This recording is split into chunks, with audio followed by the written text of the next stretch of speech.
Tales and Treasures presents রহস্যময় বাড়ির গুপ্তধন। এক গ্রামে ৩ বন্ধু ছিল, রিয়া, আদিত্য এবং কিয়ান। তারা ছিল খুবই কৌতূহলী আর তাদের সবসময় নতুন কিছু খুঁজে বের করার শখ ছিল। একদিন স্কুলের ছুটি শেষে তারা ঠিক করল গ্রামের পাশে পুরনো এক রহস্যময় বাড়ির রহস্য উদ্ঘাটন করবে।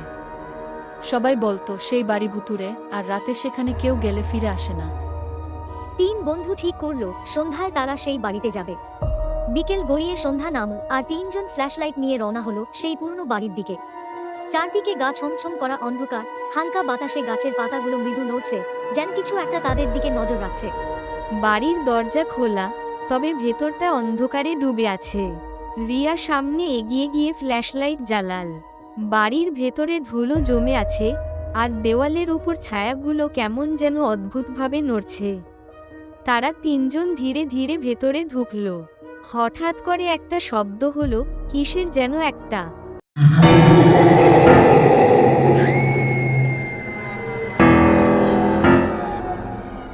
তিন বন্ধু এখন ভয় পেলেও তাদের কৌতূহল আরও বেড়ে গেল। তারা ঠিক করল ভূতের ভয় পেয়ে পালিয়ে যাবে না।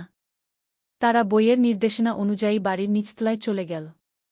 তারা দেখতে পেল এক পুরনো কক্ষে একটা বড় লোহার বাস্ক রাখা। ৩ জন মিলে বাস্ক খুল, আর সেখান থেকে বেরিয়ে এলো সোনার গহনা আর মুদ্রা। তারা রোমাঞ্চিত হয়ে গেল। ছায়ামূর্তিটি তাদের দিকে এগিয়ে আসছে, কিন্তু হঠাৎই আদিত্য সেই পুরনো বই থেকে একটি মন্ত্র আবৃত্তি করতে শুরু করল।